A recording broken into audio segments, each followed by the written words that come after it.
ਦ Harpreet Singh show ਦੇ ਅੱਜ ਦੇ ਇਸ ਐਪੀਸੋਡ ਵਿੱਚ ਆਪ ਸਭ ਦਾ ਨਿੱਘਾ ਸਵਾਗਤ ਹੈ। ਮੈਂ ਤੁਹਾਡਾ ਹੋਸਟ ਹਰਪ੍ਰੀਤ ਸਿੰਘ ਸਰੀ, ਬ੍ਰਿਟਿਸ਼ ਕੋਲੰਬੀਆ, ਕੈਨੇਡਾ ਤੋਂ। ਅੱਜ ਦੇ ਇਸ ਪ੍ਰੋਗਰਾਮ ਵਿੱਚ ਅਸੀਂ ਗੱਲਬਾਤ ਕਰਨ ਜਾ ਰਹੇ ਹਾਂ ਸੰਗਮਿਤਰਾ ਸਿੰਘ ਨਾਲ, ਜਿਹੜੇ ਕਿ RJ ਹੈਗੇ ਨੇ, ਦੇਸ਼ ਭਗਤ ਰੇਡੀਓ ਚੰਡੀਗੜ੍ਹ ਤੋਂ ਸਾਡੇ ਮਹਿਮਾਨ ਨੇ। ਹਾਲ ਹੀ ਵਿੱਚ ਇੱਥੇ ਇੱਕ ਕਾਨਫਰੰਸ ਹੋਈ, ਇੰਟਰਨੈਸ਼ਨਲ ਸਿੱਖ ਰਿਸਰਚ ਸਮਿਟ, ਉੱਥੇ ਆਏ ਹੋਏ ਸਨ। ਸੋ ਅੱਜ ਇਹਨਾਂ ਨਾਲ ਗੱਲਬਾਤ ਕਰਦੇ ਹਾਂ ਇੰਡੀਅਨ ਮੀਡੀਆ ਜੋ ਕੁਝ ਇੰਡੀਆ ਵਿੱਚ ਇਸ ਸਮੇਂ ਕਰ ਰਿਹਾ, ਅਤੇ ਖਾਸ ਤੌਰ 'ਤੇ ਰੇਡੀਓ ਸਟੇਸ਼ਨਸ ਜਿਹੜੇ ਹੈਗੇ ਨੇ ਉਹਨਾਂ ਦੀ ਮਾਰਕੀਟ ਵਿੱਚ ਆਉਣ ਦੇ ਨਾਲ ਕਿਸ ਤਰੀਕੇ ਨਾਲ ਲੋਕਾਂ 'ਤੇ ਇਨਫਲੂਐਂਸ ਪੈ ਰਿਹਾ ਹੈ। So where does Indian media stand? We'll focus on this particular issue and have a discussion with Sangamitra Singh. Sangamitra ji, ਜੀ ਆਇਆਂ ਨੂੰ, welcome to the programme. Thank you so much, thank you so much. Welcome. ਮੈਂ ਇਸ ਕਨਵਰਜ਼ੇਸ਼ਨ ਦੀ ਸ਼ੁਰੂਆਤ ਇੱਕ ਗੱਲ ਨਾਲ करना चाहूंगी।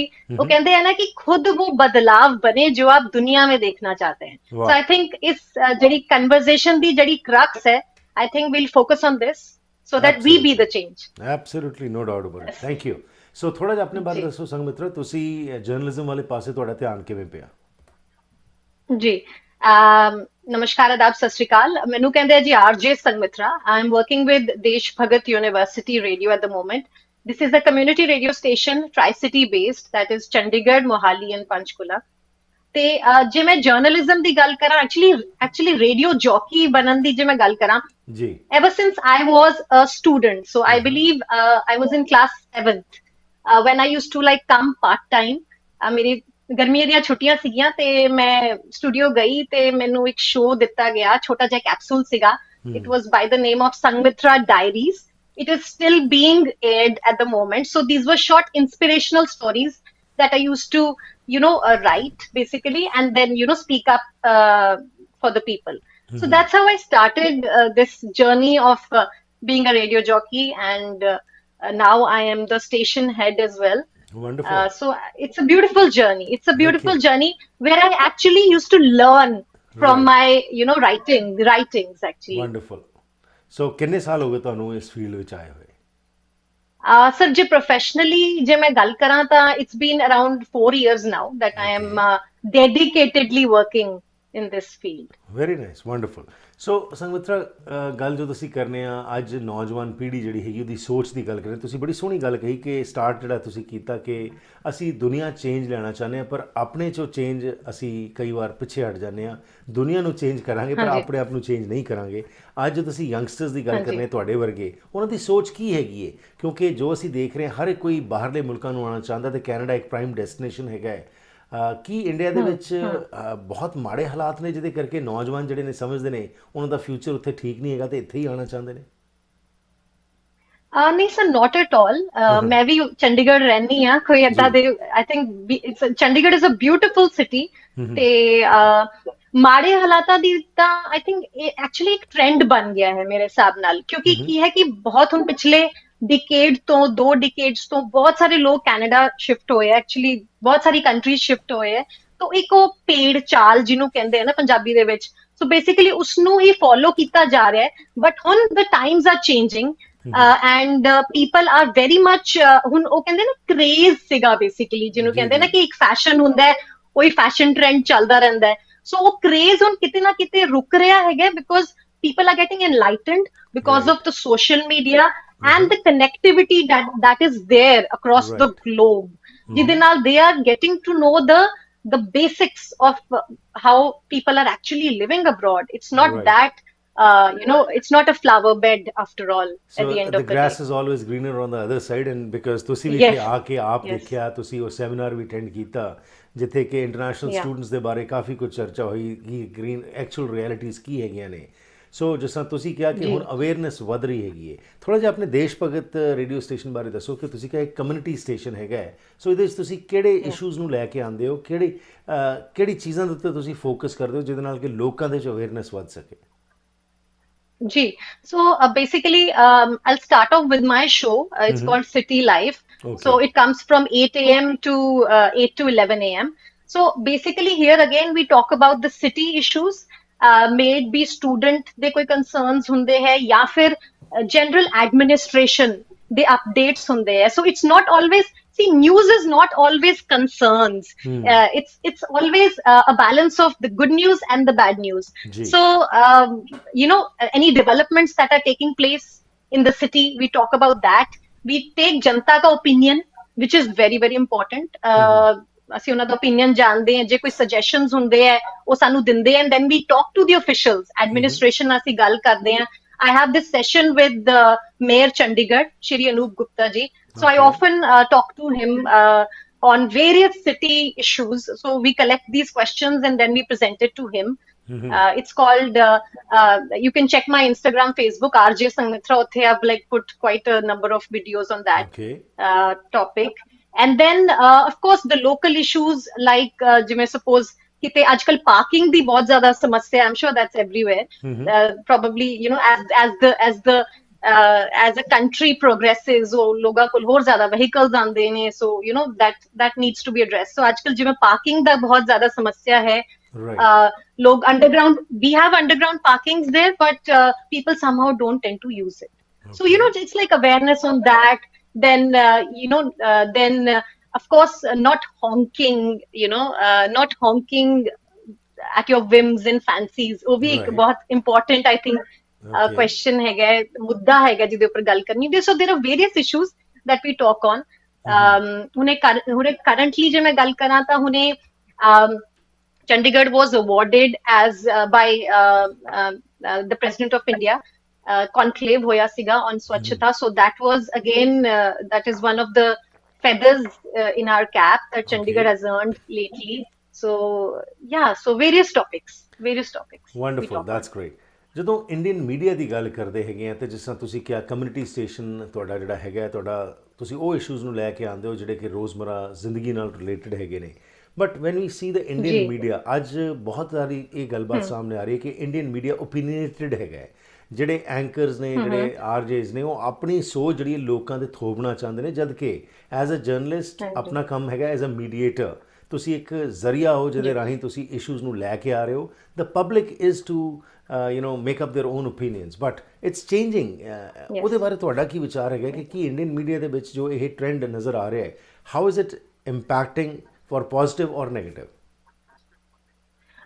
Definitely. I totally agree with you. To some extent, the anchors, the news presenters, they tend to put their own opinion in a particular news. So, एको कहते ना bias free जड़ी news हुंदी है, वो किते ना किते missing हो जाती है. But that's where I actually urge all the people listening to me at this time कि fact check करना बहुत ज़्यादा ज़रूरी हो जाता है. तुसी खुद research करो आपदे level ते. You know, one should refer to multiple sources. Credibility देखो sources दी. कई बार की हुंदा है कि लोग आपदे ही opinions, of course आपदे perspectives पांदे हैं that might be motivated politically or even personal opinions. So I think a balance should be there, and जे रब ने अपने सिर दे अंदर दिमाग दिता है, तो I think we should use it judiciously. Right. ਇੱਕ ਸਮਾਂ ਹੁੰਦਾ ਸੀ ਜਦੋਂ ਕਿ ਲੋਕਾਂ ਦਾ ਅਥਾਹ ਵਿਸ਼ਵਾਸ ਹੁੰਦਾ ਸੀ ਜਰਨਲਿਸਟ ਦੇ ਉੱਤੇ ਕਿ ਜੋ ਉਹ ਕਹਿ ਰਹੇ ਨੇ ਜਾਂ ਲਿਖ ਰਹੇ ਨੇ ਉਸ ਨੂੰ ਯੂ ਨੋ ਮੰਨਦੇ ਸਨ. ਪਰ ਅੱਜ ਜਿਸ ਤਰ੍ਹਾਂ ਤੁਸੀਂ ਗੱਲ ਕੀਤੀ ਕਿ ਸਮਾਂ ਬਦਲ ਗਿਆ ਹੈ ਤੇ ਆਪਣੀ ਵੀ ਡਿਊ ਡਿਲੀਜੈਂਸ ਵਰਤੀ ਜਾਏ. ਸਿਰਫ ਜੇ ਕੋਈ ਕੁਝ ਕਹਿ ਰਿਹਾ ਹੈ ਉਸ ਦੇ ਉੱਤੇ ਵਿਸ਼ਵਾਸ ਨਾ ਕਰਿਆ ਜਾਏ. ਗ੍ਰੇਟ. ਛੋਟੀ ਜਿਹੀ ਬ੍ਰੇਕ ਲੈਂਦੇ ਹਾਂ. And in fact, one more thing. In fact, one more thing I would like to add on, and that is on ਅੱਜਕੱਲ ਬਹੁਤ ਜ਼ਿਆਦਾ ਜਿਹੜੀ fake news ਚੱਲਦੀ ਹੈ ਮਾਰਕੀਟ ਦੇ ਵਿੱਚ, you know, because as the media progresses, I think ਬਹੁਤ ਜ਼ਿਆਦਾ one has to be very very careful. So I think break ਤੋਂ ਬਾਅਦ ਆਪਾਂ fake news ਦੇ ਉੱਪਰ ਕਿੱਦਾਂ ਆਪਾਂ ਚੈੱਕ ਕਰੀਏ ਉਹਦੇ ਉੱਪਰ ਗੱਲ ਕਰਾਂਗੇ. ਸੋ ਛੋਟੀ ਜਿਹੀ ਬ੍ਰੇਕ, ਵਾਪਸ ਆਨੇ ਤੇ ਗੱਲਬਾਤ ਤੋਰਦੇ ਜੀ. ਸੰਗਮਿਤਰਾ ਸਿੰਘ ਸਾਡੇ ਨਾਲ ਅੱਜ ਮਹਿਮਾਨ ਨੇ, ਸਾਡੇ ਚੰਡੀਗੜ੍ਹ ਤੋਂ ਇਹ ਅੱਜਕੱਲ ਆਏ ਹੋਏ ਨੇ ਇੱਥੇ ਕੈਨੇਡਾ ਦੇ ਵਿੱਚ. ਗੱਲਬਾਤ ਨੂੰ ਤੋਰਦੇ ਹਾਂ ਇਸ ਬ੍ਰੇਕ ਤੋਂ ਬਾਅਦ. ਹਰ ਰੰਗ ਹੈ ਸਾਡੇ ਕੋਲ, ਹਰ ਮਾਡਲ, ਹਰ ਇੱਕ ਦੀ ਆਪਣੀ ਵੱਖਰੀ ਪਹਿਚਾਣ. ਅਸੀਂ ਇੱਕ ਪਰਿਵਾਰ ਹਾਂ, ਸਾਡਾ ਕਰਮ ਹੈ ਅੱਗੇ ਵਧਾਉਣਾ, ਸਫ਼ਰ ਨੂੰ ਸੌਖਾ ਬਣਾਉਣਾ. बसंत मोटर्स तोहाडे नाल तोहाडे करके. है जुल्म ढाने का अंदाज भी कितना हंसी, हमारी जान पर बनाई है जब जब उसने अंगड़ाई ली. कभी खामोश रहते हैं, कभी शोर होता है. मोहब्बत में शरारत का मजा कुछ और होता है. दिल को जज्बात का तोहफा खामोशियों को बात का तोहफा, खूबसूरती में जड़ी नजाकत अदाओं की चांद से मुखड़े को चांद सा तोहफा। भारत ज्वेलर्स, सच्चे प्यार की चमक जैसा। पायल बिजनेस सेंटर सरी। ਕੀ ਤੁਸੀਂ ਸਰੀ, ਡੈਲਟਾ, ਰਿਚਮੰਡ, ਐਬਸਫੋਰਡ ਜਾਂ ਵੈਂਕੂਵਰ ਵਿੱਚ ਨਵਾਂ ਘਰ ਬਣਾਉਣ ਬਾਰੇ ਸੋਚ ਰਹੇ ਹੋ ਜਾਂ ਫਿਰ ਪੁਰਾਣੇ ਘਰ ਨੂੰ ਰੈਨੋਵੇਟ ਕਰਨਾ ਚਾਹੁੰਦੇ ਹੋ? ਤੁਹਾਨੂੰ ਲੋੜ ਹੈ ਇੱਕ ਤਜਰਬੇਕਾਰ ਬਿਲਡਰ, ਇੱਕ ਕ੍ਰੀਏਟਿਵ ਇੰਟੀਰੀਅਰ ਡਿਜ਼ਾਈਨਰ ਦੀ ਜੋ ਤੁਹਾਨੂੰ ਸਹੀ ਤਰ੍ਹਾਂ ਗਾਈਡ ਕਰ ਸਕਣ ਤੇ ਤੁਹਾਡੇ ਸੁਪਨੇ ਦੇ ਘਰ ਨੂੰ ਉਸਾਰ ਸਕਣ। ਅੱਜ ਹੀ ਕਾਲ ਕਰੋ ਹਰਪ੍ਰੀਤ ਜਾਂ ਸੰਦੀਪ 6048259295 ਉੱਤੇ।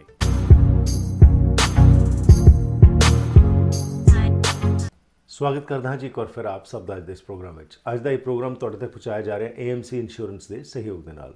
ਇਹਨਾਂ ਦੀਆਂ 9 ਬ੍ਰਾਂਚਸ ਨੇ ਲੋਅਰ ਮੇਨਲੈਂਡ ਵਿੱਚ। ਹਫਤੇ ਦੇ 7 ਦਿਨ ਖੁੱਲ੍ਹੇ ਰਹਿੰਦੇ ਨੇ, ਸਵੇਰੇ 9 ਤੋਂ ਲੈ ਕੇ ਰਾਤ ਦੇ 9 ਵਜੇ ਤੱਕ। So if you are looking for home, auto, travel, business, life or recreational insurance, you can depend upon them। 604-507-6666 604-507-6666 ਇਹਨਾਂ ਦਾ ਫੋਨ ਨੰਬਰ ਹੈ।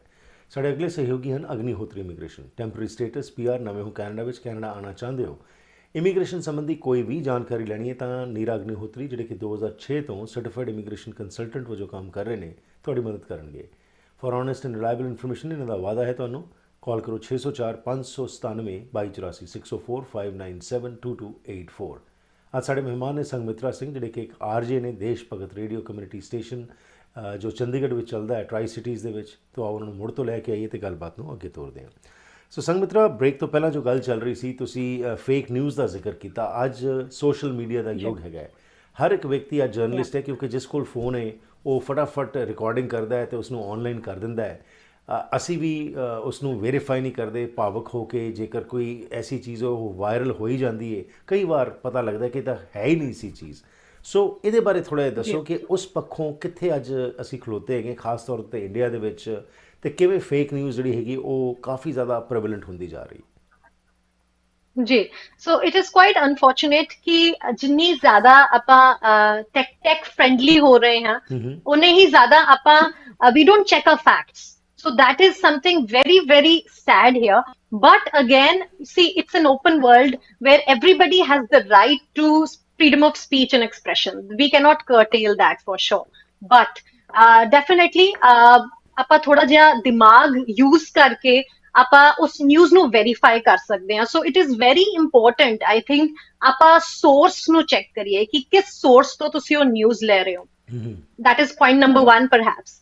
Point number 2 can be multiple sources ਤੋਂ ਆਪਾਂ ਚੈੱਕ ਕਰੀਏ ਕਿ ਇੱਕ ਪੋਰਟਲ ਤੇ ਨਿਊਜ਼ ਹੈਗੀ ਹੈ, ਦੂਸਰੇ ਪੋਰਟਲ ਤੇ ਵੀ ਕਿਆ ਉਹ ਸੇਮ ਨਿਊਜ਼ ਹੈ ਜਾਂ ਫਿਰ ਕੁਝ ਵੇਰੀਏਸ਼ਨਸ ਉਹਦੇ ਵਿੱਚ ਹੈ। So basically it's called fact multiple it's called reiki, as you can call it, you know. So, or you can call it cross reference if you want to put it that way. So that is very, very important. And there is another feature on Google where you call it reverse image search. So one can search from the image directly. So for example, I have this bag, right? For example, I have this bag. Mainu jin click karan di main photo, I can just search through this photograph. What is it exactly? So that's reverse image search. I think that's another beautiful feature given by Google.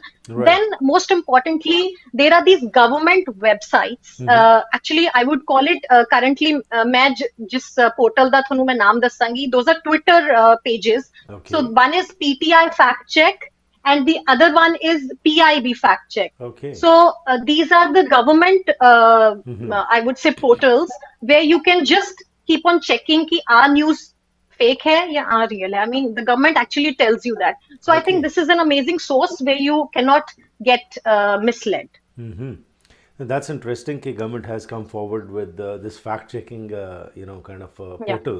But on the other hand, jithe credibility di ਅਸੀਂ ਗੱਲ ਕਰਦੇ ਹਾਂ, ਇੱਕ ਉਹ ਸਮਾਂ ਸੀ ਜਿਸ ਤਰ੍ਹਾਂ ਮੈਂ ਪਹਿਲਾਂ ਤੁਹਾਨੂੰ ਕਿਹਾ, I remember when I became a journalist in 90s, and at that time ਜੋ ਅਸੀਂ ਲਿਖ ਦਿੰਦੇ ਸੀ ਉਹ ਲੋਕਾਂ ਦਾ ਵਿਸ਼ਵਾਸ ਹੁੰਦਾ ਸੀ ਉਹਦੇ ਉੱਤੇ। ਐਂਡ ਅਸੀਂ ਵੀ ਸਾਡਾ ਫੋਕਸ ਹੁੰਦਾ ਸੀ 5 Ws and 1 H, ਇਹਦੇ ਅਰਾਊਂਡ ਰਿਵੋਲਵ ਕਰਕੇ ਅਸੀਂ ਕੰਮ ਕਰਦੇ ਸੀ। ਪਰ ਅੱਜ ਜ਼ਮਾਨਾ ਬਦਲ ਗਿਆ ਹੈ। So credibility of the RJs, of the host, of the anchors, of the writers, ਉਹ ਕਿੱਥੇ ਖਲੋਤੀ ਹੈ? ਲੋਕਾਂ 'ਚ ਕੀ ਹੈਗਾ, ਇੱਕ ਜਰਨਲਿਸਟ ਦੀ ਇਮੇਜ ਕੀ ਹੈਗੀ? ਸਰ, ਹੁਣ ਜਿੱਦਾਂ ਤੁਸੀਂ ਕਹਿ ਰਹੇ ਸੀਗੇ ਕਿ during when you used to write news or speak out the news, ਉਸ time ਤੇ ਜ਼ਿਆਦਾ credibility ਸੀਗੀ। Definitely those levels have reduced to some extent. But then again, coming back to what I just said, one has to be very, very smart in actually grasping news, because people tend to write news that is just for sensationalizing it and, you know, to get the TRP. As you all know, Indian media बहुत strong है, so ਉਹਦੇ ਨਾਲ, you know, there are multiple sources, so one has to be very, very careful. So again, so you know, onus cross is on the references people are now. very important. So as you said, onus is on the people. Yes. They have the, you know, Yes. ਕਿਥੇ ਵੀ ਜਾ ਕੇ ਉਹਨੂੰ verify ਜ਼ਰੂਰ ਕਰਨ before they start accepting what it is. Yes, that is very important. But then again, I'm just repeating these sites. So PIB fact check and PTI fact check. You can just simply go to Twitter or their websites and then just simply देख लो, ते मतलब एक properly लिखा होता है कि this is fake news, so you can just come to know. Because normally आजकल भी की हो रहा है कि पुरानी news ਨੂੰ recycle ਕੀਤਾ जा रहा है, so that is also very, very wrong here. Because पुरानी news है, so ਤੁਸੀਂ ਉਹਨੂੰ ਹੀ churn ਕਰਦੇ ਰਹੋਗੇ, and that is, as we all know, that is not the right way of journalism. Well, sensationalism ਜਾਂ yellow journalism ਜਿਸ ਨੂੰ ਅਸੀਂ ਕਹਿੰਦੇ ਹੈਗੇ ਆ, ਇਹ ਕਾਫੀ prevalent ਹੁੰਦੀ ਜਾ ਰਹੀ ਹੈ, ਅਤੇ ਅਗੇਨ TRP ਰੇਟਿੰਗਸ ਕਾਰਨ ਐਂਡ ਐਂਕਰਸ ਦੀ ਭਾਸ਼ਾ ਜਿਹੜੀ ਹੈਗੀ ਹੈ, ਉਹਨਾਂ ਦਾ ਬੋਲਣ ਦਾ ਸਟਾਈਲ ਜਿਹੜਾ ਹੈਗਾ ਉਹ ਕੁਝ ਵੱਖਰਾ ਹੁੰਦਾ ਜਾ ਰਿਹਾ। ਉਹਦੇ ਬਾਰੇ ਥੋੜ੍ਹਾ ਜਿਹਾ ਦੱਸੋ, ਤੁਸੀਂ ਕੀ ਮਹਿਸੂਸ ਕਰਦੇ ਹੋ ਤੇ ਯੰਗਸਟਰਸ ਕੀ ਮਹਿਸੂਸ ਕਰਦੇ ਨੇ ਕਿ ਜਿਸ ਤਰੀਕੇ ਨਾਲ ਅੱਜ ਚੈਨਲਸ ਦੇ ਉੱਤੇ ਇੱਕ ਦੂਸਰੇ ਨੂੰ TRP ਰੇਟਿੰਗ ਵਾਸਤੇ ਜੋ ਕੁਝ ਚੱਲ ਰਿਹਾ ਹੈ, how is it accepted by the youngsters? Sir, actually, see, ever since I think the people born in the millennials, they are quite used to this kind of a trend. So, I mean, talking about the change that has happened in the Indian media, I think people are quite, they are okay with it. You know, it's like कि जिਵੇਂ ਹੁਣ ਕੋਈ ਬੰਦਾ ਕਿਸੇ ਦੂਸਰੀ country ਦੇ ਵਿੱਚ ਆਂਦਾ ਹੈ, ਉਹਨੂੰ ਸੈਟਲ ਹੋਣ 'ਚ ਟਾਈਮ ਲੱਗਦਾ, ਬਟ ਜਿਹੜਾ ਬੰਦਾ ਹੁਣ ਪੈਦਾ ਹੀ ਉਸ ਕੰਟਰੀ ਦੇ ਵਿੱਚ ਹੋਇਆ, so then you know from the start that how to handle that particular news, basically. If I'm answering your question correctly, I mean. Okay, wonderful. Yes. ਅੱਛਾ, ਹੁਣ ਗੱਲ ਕਰੀਏ ਰੇਡੀਓ ਸਟੇਸ਼ਨਸ ਦੀ, ਕਿਉਂਕਿ ਰੇਡੀਓ ਸਟੇਸ਼ਨਸ ਦੇ ਬਾਰੇ ਜੋ ਜਿੱਥੋਂ ਤੱਕ ਮੈਨੂੰ ਪਤਾ ਜੀ, ਅਸੀਂ ਸੁਣਿਆ ਸੀ ਰੇਡੀਓ ਸਟੇਸ਼ਨ ਜਿਹੜੇ ਇੰਡੀਆ 'ਚ ਖੁੱਲ੍ਹੇ ਸਨ, ਉਹ ਬੇਸਿਕਲੀ ਯੂ ਨੋ ਸੌਂਗਸ ਵਗੈਰਾ ਪਲੇ ਕਰਦੇ ਸੀ, ਐਂਟਰਟੇਨਮੈਂਟ ਦਾ ਇੱਕ ਜ਼ਰੀਆ ਸਨ। ਪਰ ਅੱਜ ਰੇਡੀਓ ਸਟੇਸ਼ਨਸ ਕਿੱਥੇ ਖਲੋਤੇ ਨੇ ਤੇ ਲੋਕਾਂ ਵਿੱਚ ਉਹਨਾਂ ਦੀ ਮਕਬੂਲਤਾ ਕਿੰਨੀ ਕੁ ਹੈਗੀ? Ji sir, music though, it's an essential part. You definitely cannot, you know, take it away from the radio station for sure. Yes, but definitely, as I said before, ajkal infotainment is the new trend here. So jithe tusi information bhi paonge, and at the same time you will entertain the listeners along with the information. So I think a balance is there that has to be anyways maintained, because you cannot load your listener with a lot of information. It has to be mixed with some kind of a as you say na ki ਉਹਦੇ ਵਿੱਚ masala, Indian ਤੜਕਾ ਪਾਣਾ ਬਹੁਤ ਜ਼ਰੂਰੀ ਹੋ ਜਾਂਦਾ, and then music is definitely an essential part of it. So but definitely it's a balance where it's a light mood, it's like it sets your mood while you're driving per se, and you get slight information, at the same time you enjoy the music while driving. Wonderful, great. Again Sanghamitra ji, ਇੱਕ ਛੋਟੀ ਜਿਹੀ break, ਵਾਪਸ ਆਉਣੇ ਤੇ ਗੱਲਬਾਤ ਨੂੰ ਅੱਗੇ ਤੋਰਦੇ ਹਾਂ, ਲਾਸਟ ਸੈਗਮੈਂਟ ਵਿੱਚ ਲੈ ਕੇ ਚੱਲਾਂਗੇ ਕਿ ਜਿਸ ਤਰ੍ਹਾਂ ਤੁਸੀਂ ਕਿਹਾ ਕਿ people on the move, generally ਜਿਹੜੇ ਪੀਪਲ ਔਨ ਦਾ ਮੂਵ ਨੇ ਉਹੀ ਰੇਡੀਓ ਸਟੇਸ਼ਨਸ ਨੂੰ ਜ਼ਿਆਦਾ ਸੁਣਦੇ ਨੇ, ਬਟ ਜਦੋਂ ਪੋਪੂਲੈਰਿਟੀ ਦੀ ਅਸੀਂ ਗੱਲ ਕਰਨੇ ਹਾਂ, ਅੱਜ ਪ੍ਰਿੰਟ ਮੀਡੀਆ, ਇਲੈਕਟ੍ਰੋਨਿਕ ਮੀਡੀਆ ਅਤੇ ਇਹ ਰੇਡੀਓ ਸਟੇਸ਼ਨਸ ਦੇ ਆਉਣ ਦੇ ਨਾਲ ਜਿਹੜਾ ਲੋਕਾਂ 'ਚ ਅਵੇਅਰਨੈਸ ਆ ਰਹੀ, ਅਤੇ ਖਾਸ ਤੌਰ 'ਤੇ ਸੋਸ਼ਲ ਮੀਡੀਆ ਜਿਹੜਾ ਹੈਗਾ ਇਹ ਬਹੁਤ ਜ਼ਿਆਦਾ ਮਕਬੂਲ ਹੁੰਦਾ ਜਾ ਰਿਹਾ ਹੈ। So what do you see the future of Indian media? कि social media will be more prevalent, क्योंकि हर एक रेडियो स्टेशन होए या अखबार होए वो भी social media ਦਾ ਹੁਣ ਸਹਾਰਾ ਲੈ ਰਹੇ ਨੇ ਆਪਣੇ ਆਪ ਨੂੰ ਅੱਗੇ ਲਿਆਉਣ ਵਾਸਤੇ। So what's the future of Indian media? ਕੀ ਕੁਝ ਚੱਲ ਰਿਹਾ ਇਹਦੇ ਬਾਰੇ ਤੁਹਾਡੇ ਨਾਲ ਗੱਲ ਕਰਨੇ ਆ ਇਸ ਛੋਟੀ ਜਿਹੀ ਬ੍ਰੇਕ ਤੋਂ ਬਾਅਦ। ਘਰ ਇੱਕ ਐਸੀ ਥਾਂ ਹੁੰਦੀ ਹੈ ਜਿੱਥੇ ਹਰ ਕੋਈ ਆਪਣੀ ਨਿੱਜੀ ਜ਼ਿੰਦਗੀ ਦੇ ਸੁਨਹਿਰੀ ਪਲ ਯਾਦ ਰੱਖਦਾ ਹੈ। ਉਹ ਜਗ੍ਹਾ ਜਿੱਥੇ ਉਹ ਰਹਿੰਦਾ ਹੈ ਤੇ ਪਿਆਰ ਭਰਿਆ ਜੀਵਨ ਬਤੀਤ ਕਰਦਾ ਹੈ। ਇਹ ਗੱਲਾਂ ਤਾਂ ਹੀ ਪੂਰੀਆਂ ਹੁੰਦੀਆਂ ਨੇ ਜਦ ਕਿਸੇ ਜਗ੍ਹਾ ਨੂੰ ਸਜੇ ਹੋਏ ਘਰ 'ਚ ਬਦਲਿਆ ਜਾਵੇ। ਨਵੇਂ ਘਰਾਂ ਨੂੰ ਫਰੇਮਿੰਗ ਤੋਂ ਲੈ ਕੇ ਫਿਨਿਸ਼ਿੰਗ ਤੱਕ, ਡ੍ਰੇਪਰੀ, ਪੇਂਟਿੰਗਸ ਤੋਂ ਲੈ ਕੇ ਡੈਕੋਰੇਸ਼ਨ ਅਸੈਸਰੀਜ਼ ਤੱਕ, ਤੁਸੀਂ SK ਹੋਮ ਡਿਜ਼ਾਈਨਸ ਦੀਆਂ ਪ੍ਰੋਫੈਸ਼ਨਲ ਸਰਵਿਸਿਜ਼ ਲੈ ਕੇ ਆਪਣੇ ਸੁਪਨਿਆਂ ਦੇ ਘਰ ਨੂੰ ਹਕੀਕਤ 'ਚ ਬਦਲ ਸਕਦੇ ਹੋ। ਕੰਟੈਕਟ ਕਰੋ ਸੰਦੀਪ ਕੌਰ 6048259295। ਜੇ ਕਿਸੇ ਬਿਜ਼ਨਸਮੈਨ ਨੂੰ ਕੋਈ ਪਿਆਰ ਕਰਦਾ ਹੈ ਤਾਂ ਕੀ ਵਜ੍ਹਾ ਹੋ ਸਕਦੀ ਹੈ? ਸੁਖੀ ਬਾਟ ਮੋਟਰਸ ਦੇ ਓਨਰ ਸੁਖੀ ਬਾਟ ਨੂੰ ਵੇਖ ਕੇ ਇਹ ਗੱਲ ਸਮਝ ਆ ਜਾਂਦੀ ਹੈ। ਇੰਟੈਲੀਜੈਂਸ ਦਾ ਉਦਾਹਰਨ ਇਹ ਹੈ ਕਿ ਕਾਰ ਸੈਗਮੈਂਟ ਤੋਂ ਵੱਖ ਸੁਖੀ ਬਾਟ ਮੋਟਰਸ ਲੈ ਕੇ ਆਏ ਨੇ ਸਰੀ ਦਾ ਪਹਿਲਾ ਟਰੱਕ ਸੈਂਟਰ, ਜਿੱਥੇ ਤੁਹਾਡੇ ਲੋੜ ਦੇ ਹਿਸਾਬ ਨਾਲ ਤੁਹਾਨੂੰ ਲੋੜੀਂਦੇ ਟਰੱਕਸ ਬਾਰੇ ਗਾਈਡੈਂਸ ਦਿੱਤੀ ਜਾਂਦੀ ਹੈ। ਸਪੇਸ, ਮੋਡੀਫਿਕੇਸ਼ਨ ਤੇ ਫਿਊਲ ਐਫੀਸ਼ੀਐਂਸੀ ਸਭ ਨੂੰ ਧਿਆਨ ਵਿੱਚ ਰੱਖਿਆ ਜਾਂਦਾ ਹੈ। ਸੁਖੀਬਾਟ ਟਰੱਕ ਸੈਂਟਰ, ਇਹਨਾਂ ਟਰੱਕਾਂ ਨਾਲ ਹੀ ਹੈ ਟੌਰ।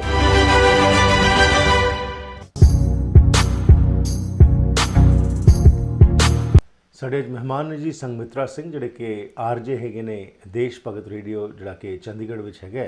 ਉਹਨਾਂ ਨਾਲ ਅਸੀਂ ਗੱਲਬਾਤ ਕਰ ਰਹੇ ਹਾਂ ਭਾਰਤੀ ਮੀਡੀਆ ਅੱਜ ਕਿੱਥੇ ਖਲੋਤਾ ਹੈ ਅਤੇ ਕਿਸ ਤਰੀਕੇ ਨਾਲ ਯੰਗਸਟਰਸ ਜਿਹੜੇ ਹੈਗੇ ਨੇ ਉਹ ਫਰਦਰ ਇਸ ਫੀਲਡ ਦੇ ਵਿੱਚ ਆ ਕੇ ਜੋ ਹੈ ਅਵੇਅਰਨੈਸ ਕੈਂਪੇਨਸ ਜਿਹੜੇ ਨੇ ਉਹ ਚਲਾ ਰਹੇ ਹੈਗੇ ਨੇ। ਸੋ ਸੰਗਮਿਤਰਾ ਜੀ, ਜਦੋਂ ਰੇਡੀਓ ਸਟੇਸ਼ਨਸ ਦੀ ਅਸੀਂ ਗੱਲ ਕਰਦੇ ਹਾਂ, ਤੁਸੀਂ ਕੀ ਮਹਿਸੂਸ ਕਰਦੇ ਹੋ ਉਹਨਾਂ ਦਾ ਜਿਹੜਾ ਰੋਲ ਹੈਗਾ ਹੈ, ਉਹਨਾਂ ਦੀ ਜਿਹੜੀ ਇਨਫਲੂਐਂਸ ਹੈਗੀ ਉਹ ਕਿਸ ਪਾਸੇ ਨੂੰ ਜਾ ਰਹੀ ਹੈਗੀ? ਜੀ, ਸੋ ਰੇਡੀਓ ਸਟੇਸ਼ਨਸ, ਲੋਕ ਕਹਿੰਦੇ ਨੇ ਕਿ with the advent of television and internet, radio ਦੀ ਇੰਪੋਰਟੈਂਸ ਘਟ ਰਹੀ ਹੈ। ਬਟ ਮੈਂ ਇਸ ਨੂੰ ਬਿਲੀਵ ਨਹੀਂ ਕਰਦੀ ਟੋਟਲੀ, ਬਿਕੋਜ਼ ਹਜੇ ਵੀ ਬਹੁਤ ਸਾਰੇ ਲੋਕ ਨੇ ਜਿਹੜੇ ਰੇਡੀਓ ਨੂੰ ਹੋਲ ਐਂਡ ਸੋਲ ਮੰਨਦੇ ਨੇ। ਆਮ ਨੋਟ ਸੇਇੰਗ ਕਿ ਉਹ ਬੈਕਵਰਡ ਨੇ or something like that, but it's because that's how their upbringing has been, ਕਿ ਇੱਕ ਹੁੰਦਾ ਨਾ, ਇੱਕ ਆਦਤ ਪਈ ਹੁੰਦੀ ਹੈ ਬੇਸਿਕਲੀ ਕਿ ਰੇਡੀਓ ਨੂੰ ਸੁਣਨਾ ਹੈਗਾ। ਐਂਡ ਪਲੱਸ ਵੰਸ ਜਦੋਂ ਕੋਈ ਡਰਾਈਵ ਕਰ ਰਿਹਾ ਹੁੰਦਾ, specially while you are driving, at that time the only source of entertainment, of course we have like YouTubes, you can watch YouTube on in your car, etc. That's always there, but of course radio cannot be alienated from this mode of communication. Right. It will always be there. Right. It will always be but the involvement of the public, like people calling in, ਇਹ system ਹੀ ਚੱਲਦਾ ਹੈ ਜੀ ਉੱਥੇ, ਜਿੱਥੇ ਲੋਕ ਕਾਲ ਕਰਕੇ ਆਪਣੇ issues ਉੱਤੇ, ਜਿਸ ਤਰ੍ਹਾਂ ਤੁਸੀਂ ਕੋਈ ਮਿਸਾਲ ਦੇ ਤੌਰ ਤੇ ਇਸ਼ੂ ਲੈ ਕੇ ਆਏ ਹੋ। I think radio is the only medium by which they can participate directly, or television if there is a live talk show going on. So how is that including the communities together? Because when issue is brought forward threadbare on the radio station, and the jockey is sitting over there, the anchor is sitting over there, and they're discussing, ਉਹਦਾ ਕੀ impact ਪੈ ਰਿਹਾ ਜੀ? Can you please repeat the question?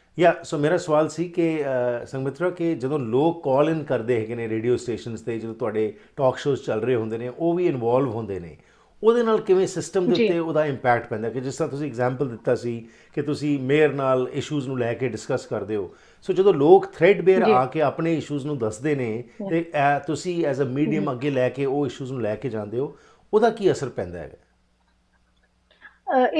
It has a great impact, of course, because ਜਿਵੇਂ ਅਸੀਂ community radio station ਹਾਂ, ਸੋ ਜੇ community ਨਾਲ ਹੀ ਨਹੀਂ ਚੱਲਾਂਗੇ ਤਾਂ ਉਸ ਤੋਂ ਬਗੈਰ ਤਾਂ ਮਤਲਬ ਸਾਡੀ ਕੋਈ ਗੱਲ ਨਹੀਂ ਬਣਨੀ। ਸੋ like I said before, ਕਿ ਅਸੀਂ we really make an effort to actually connect with our society, who's actually immediate, very very immediate to us locally. So ਜਿਵੇਂ ਹੁਣ ਬਾਈਟਸ ਲੈਂਦੇ ਹਾਂ, ਉਦੋਂ ਜਨਤਾ ਦਾ ਓਪੀਨੀਅਨ ਮਿਲਦਾ ਹੈ। ਅਦਰਵਾਈਜ਼ ਇੰਟਰਵਿਊਜ਼ ਹੁੰਦੀਆਂ ਨੇ, ਆਪਾਂ ਉਹਨਾਂ ਨੂੰ ਜਦੋਂ ਸਟੂਡੀਓ ਤੇ ਬੁਲਾਉਂਦੇ ਹਾਂ ਉਦੋਂ ਗੱਲਬਾਤ ਹੁੰਦੀ ਹੈ। ਅਦਰਵਾਈਜ਼ ਟੈਲੀਫੋਨਿਕਲੀ ਲੋਕ ਜਦੋਂ ਕਾਲ ਕਰਦੇ हैं ਉਦੋਂ ਵੀ ਇੱਕ ਪਰਸਪੈਕਟਿਵ ਪਤਾ ਚੱਲਦਾ ਹੈਗਾ। So there are various ways to actually get in touch with the ground realities of what is actually happening around. And plus I'm sure events play a very very important role in actually connecting with the people. Like lately we've been doing cyclothons and walkathons very often in Chandigarh, so that's also another way. Yes. Oh, wonderful. That's great, because that is how you are influencing and also connecting the communities together, ਜਿਹਦੇ ਨਾਲ ਕਿ issue based ਗੱਲਾਂ ਹੋ ਰਹੀਆਂ ਨੇ and solution oriented discussions ਹੋ ਰਹੀਆਂ ਨੇ। ਹੁਣ solutions ਦੀ ਜਦੋਂ ਅਸੀਂ ਗੱਲ ਕਰਨੇ ਆ, ਕਿ ਗੱਲ ਤਾਂ ਕਰ ਲਈ ਆ ਗਈ, ਪਰ ਕੀ ਉਹਦਾ ਇੰਪੈਕਟ ਐਡਮਿਨਿਸਟ੍ਰੇਸ਼ਨ ਤੇ ਵੀ ਪੈ ਰਿਹਾ? ਤੁਸੀਂ ਦੇਖਦੇ ਹੋ ਫਰਕ ਪੈ ਰਿਹਾ ਇਸ ਚੀਜ਼ ਦੇ ਨਾਲ? ਜੀ ਸਰ, ਡੈਫੀਨਿਟਲੀ ਪੈਂਦਾ ਹੈਗਾ। Radio is definitely one medium. Then again, as we were talking before the break, social media is one of the strong pillars. Of course, this is actually like a knife, you should know how to handle. ਜੇ ਤੁਸੀਂ ਇਹਨੂੰ ਠੀਕ ਤਰ੍ਹਾਂ ਕੱਟੋਗੇ, ਤੁਸੀਂ vegetable ਕੱਟ ਲੋਗੇ, ਨਹੀਂ ਤਾਂ ਤੁਸੀਂ ਆਪਣਾ ਹੱਥ ਕੱਟ ਲੋਗੇ। So definitely social media has a lot of strong impact. ਮਤਲਬ ਕਿ mobile, as you know, mobile access ਹਰ ਇੱਕ ਕੋਲ ਹੈਗਾ ਹੈ। ਸੋ ਉਹਦੇ ਨਾਲ ਉਹ they have news on the go, and that is how it is actually coming into the lives of the people. And definitely administration ਤੇ ਵੀ effect ਪੈਂਦਾ ਹੈ ਇਸ ਦਾ, because when people are listening to it, the administration ਦੇ ਉੱਪਰ automatically effect ਪੈਂਦਾ। Right, absolutely. Future ਕੀ ਤੁਸੀਂ ਦੇਖ ਰਹੇ ਹੋ ਇੰਡੀਅਨ ਮੀਡੀਆ ਦਾ, ਤੇ ਖਾਸ ਤੌਰ ਉੱਤੇ ਜਦੋਂ ਤੁਸੀਂ ਅੱਜ ਸੋਸ਼ਲ ਮੀਡੀਆ ਦਾ ਅਸੀਂ ਜ਼ਿਕਰ ਕੀਤਾ ਹੈਗਾ, ਬਹੁਤ ਪ੍ਰੈਵਲੈਂਟ ਹੋ ਰਿਹਾ ਹੈਗਾ, ਆਉਣ ਵਾਲੇ ਸਮੇਂ ਦੇ ਵਿੱਚ ਕੀ ਜੋ ਇੱਕ ਇੰਪੈਕਟ ਅਖਬਾਰ ਜਾਂ ਕੋਈ ਨਿਊਜ਼ ਪਾਉਂਦੀ ਸੀ, ਉਹਦਾ ਜ਼ਿਆਦਾ ਤੁਸੀਂ ਸਮਝਦੇ ਹੋ ਕਿ ਅੱਗੇ ਪ੍ਰਭਾਵ ਪਏਗਾ ਜਾਂ social media will take over? Unfortunately or fortunately, I think social media will have more impact on people, as in because not everybody likes to read news. You know, that is something that we have to accept it. And social media is just entertainment. Entertainment ਦੇ ਨਾਮ ਤੇ ਜਦੋਂ ਤੁਹਾਨੂੰ news ਮਿਲਦੀ ਹੈ ਤਾਂ ਉਹਦਾ ਇੱਕ ਜ਼ਿਆਦਾ ਇੰਪੈਕਟ ਆਉਂਦਾ ਹੈ. That is quite unfortunate somewhere. Because ਇਹਦੇ ਨਾਲ authentic sources ਜਿਹੜੇ ਹੈ ਉਹ ਕਿਤੇ ਨਾ ਕਿਤੇ ਸਾਈਡਲਾਈਨ ਹੋ ਸਕਦੇ ਨੇ in terms of actually, you know, actually dissipating the news to the masses. But one thing I have the opinion कि social media ਦਾ balance ਰੱਖਣਾ ਬਹੁਤ ਜ਼ਰੂਰੀ ਹੈ. ਮੈਂ ਇੱਕ ਗੱਲ ਕਹਿਣਾ ਚਾਹਾਂਗੀ, ਉਹਨੂੰ ਤੁਸੀਂ ਸ਼ੇਅਰ ਵੀ ਕਹਿ ਸਕਦੇ ਹੋ. ਉਹ ਕਹਿੰਦੇ ਨਾ फेसबुक को दिया माँ ने धन्यवाद, फेसबुक को दिया माँ ने धन्यवाद क्योंकि सेल्फी खींचने आया बेटा इतने दिनों के बाद. सो किते ना किते वो ਜਿਹੜੇ ਟਾਈਜ਼ ਹੁੰਦੇ ਹੈ ਨਾ, ਜਿਹੜੇ ਇਮੋਸ਼ਨਲ ਟਾਈਜ਼ ਹੁੰਦੇ ਉਹ social media, mobile surfing, as you all know ਕਿ ਡਿਨਰ ਟੇਬਲ ਤੇ most of the times kids just scroll their mobile, and that is quite unfortunate there. But then again, that's where the good parenting comes in, and good value system comes in. Wonderful, great. ਤੁਸੀਂ Canada ਆਏ ਹੋਏ ਹੋ, ਇੱਥੇ ਵੀ radio stations ਇੱਕ ਬਹੁਤ ਅਹਿਮ role play ਕਰ ਰਹੇ ਨੇ. ਇੱਥੋਂ ਦਾ ਮਾਹੌਲ ਜਦੋਂ ਤੁਸੀਂ ਕੰਪੇਅਰ ਕਰ ਰਹੇ ਹੋ, ਕਿਉਂਕਿ ਇਹ ਵੀ ਇੱਕ ਮਿਨੀ ਪੰਜਾਬ ਹੈਗਾ ਸਰੀ ਦੇ ਜੇ ਤੁਸੀਂ ਹੈਗੇ ਹੋ, ਤਾਂ ਇਹਦੇ ਬਾਰੇ ਤੁਹਾਡਾ ਕਿਸ ਤਰ੍ਹਾਂ ਦਾ ਐਕਸਪੀਰੀਅੰਸ ਰਿਹਾ? ਇੱਥੇ ਵੀ ਤੁਸੀਂ ਸੁਣ ਰਹੇ ਹੋਵੋਗੇ ਨਿਊਜ਼ ਨੂੰ, ਤੁਸੀਂ ਟਾਕ ਸ਼ੋਅ ਸ਼ਾਇਦ ਸੁਣ ਰਹੇ ਹੋਵੋਗੇ. So how do you compare them with India and this place? I think it is superb. I think I have listened to your show as well over radio while traveling. So it has been amazing. And here people are very, very involved in their community, jo hona bhi chahiye hai. And I'm very happy on that. And it's doing a wonderful, fabulous job. Wonderful, great. It was a pleasure talking to you, Sangmitra ji. Best wishes, and isi passion naal, isi dedication naal ਤੁਸੀਂ ਕੰਮ ਕਰਦੇ ਰਹੋ, ਕਿਉਂਕਿ journalist ਦਾ ਕੰਮ ਹੁੰਦਾ ਹੈ ਸਮਾਜ ਦੇ ਵਿੱਚ ਅਵੇਅਰਨੈਸ ਲਿਆਉਣੀ ਅਤੇ ਸਮਾਜ ਨੂੰ ਬਿਹਤਰ ਬਣਾਉਣ ਵਿੱਚ ਆਪਣਾ ਯੋਗਦਾਨ ਪਾਉਣਾ, ਜਿਹੜਾ ਤੁਸੀਂ ਪਾ ਰਹੇ ਹੋ. So congratulations and best wishes, and we hope you for the best for you. Thank you so much. Have a good day. Welcome. Thank you. ਸੋ ਇਹ ਸਨ ਸਾਡੇ ਅੱਜ ਦੇ ਮਹਿਮਾਨ ਸੰਗਮਿਤਰਾ ਸਿੰਘ, ਜਿਨ੍ਹਾਂ ਨੇ ਕਿ ਸਾਂਝ ਪਾਈ ਇੰਡੀਅਨ ਮੀਡੀਆ ਤੇ ਖਾਸ ਤੌਰ 'ਤੇ ਯੰਗਸਟਰਸ ਦਾ ਜਿਹੜਾ ਜ਼ਿਕਰ ਕੀਤਾ ਇਹਨਾਂ ਨੇ ਕਿ ਪੈਸ਼ਨੇਟ ਨੇ, ਡੈਡੀਕੇਟਿਡ ਨੇ, ਕੁਝ ਚੇਂਜ ਲਿਆਉਣ ਦੇ ਬਾਰੇ ਉਹਨਾਂ ਦੇ ਮਨ ਵਿੱਚ ਕੁਛ ਨਾ ਕੁਛ ਚਾਹ ਹੈਗੀ ਹੈ. ਐਂਡ ਸਾਨੂੰ ਪੂਰੀ ਆਸ ਹੈ ਕਿ ਸੰਗਮਿਤਰਾ ਵਰਗੇ ਜਿਹੜੇ RJs ਹੈਗੇ ਨੇ ਉਹ ਆਪਣਾ ਯੋਗਦਾਨ ਪਾ ਰਹੇ ਨੇ ਅਤੇ ਜੋ ਕੁਝ ਵੀ ਕਰ ਸਕਦੇ ਨੇ ਉਹ ਕਰਨ ਲਈ ਤਤਪਰ ਹੈਗੇ ਨੇ. ਇੱਥੇ ਹੀ ਕਰਦੇ ਹਾਂ ਜੀ ਇਸ ਹਿੱਸੇ ਦੀ ਸਮਾਪਤੀ ਪ੍ਰੋਗਰਾਮ ਦੀ. ਤੁਹਾਡਾ ਮੇਰਾ ਸਾਥ ਹੋਇਆ ਕਰਦਾ ਮੰਡੇ ਟੂ ਫਰਾਈਡੇ ਸ਼ਾਮ ਦੇ 6 ਵਜੇ ਪੈਸੀਫਿਕ ਸਟੈਂਡਰਡ ਟਾਈਮ ਦੇ ਮੁਤਾਬਿਕ. ਸਭ ਤੋਂ ਪਹਿਲਾਂ ਤਾਂ ਜੇਕਰ ਤੁਹਾਨੂੰ ਪ੍ਰੋਗਰਾਮਸ ਪਸੰਦ ਆ ਰਹੇ ਨੇ ਤਾਂ ਤੁਸੀਂ youtube.com/ਹਰਪ੍ਰੀਤ ਸਿੰਘ ਸ਼ੋਅ 'ਤੇ ਜਾ ਕੇ ਇਸ ਨੂੰ ਸਬਸਕ੍ਰਾਈਬ ਕਰ ਸਕਦੇ ਹੋ, ਕਿਉਂਕਿ ਹਰ ਰੋਜ਼ ਅਸੀਂ ਵੱਖਰੇ ਬੁਲਾਰੇ ਲਿਆ ਕੇ ਤੁਹਾਡੇ ਨਾਲ ਗੱਲਬਾਤ ਕਰਦੇ ਹਾਂ, ਤੁਹਾਨੂੰ ਐਜੂਕੇਟ ਕਰਦੇ ਹਾਂ, ਇੰਸਪਾਇਰ ਕਰਦੇ ਹਾਂ ਅਤੇ ਇੰਪਾਵਰ ਕਰਦੇ ਹਾਂ. ਇਹੀ ਪ੍ਰੋਗਰਾਮ ਦਾ ਮਕਸਦ ਹੈ. ਮੇਰੇ ਨਾਲ ਗੱਲਬਾਤ ਕਰਨੀ ਹੋਏ WhatsApp ਰਾਹੀਂ ਦੁਨੀਆ ਭਰ ਤੋਂ ਤੁਸੀਂ ਮੈਨੂੰ ਫੋਨ ਕਰ ਸਕਦੇ ਹੋ 604-603-7555 ਜਾਂ ਫਿਰ ਈਮੇਲ ਜ਼ਰੀਏ harpreetsingh@gmail.com. ਇੱਥੇ ਹੀ ਕਰਦਾ ਪ੍ਰੋਗਰਾਮ ਦੀ ਸਮਾਪਤੀ. ਫਿਰ ਮੁਲਾਕਾਤ ਕਰਾਂਗੇ. Have a safe evening, stay healthy and enjoy yourself.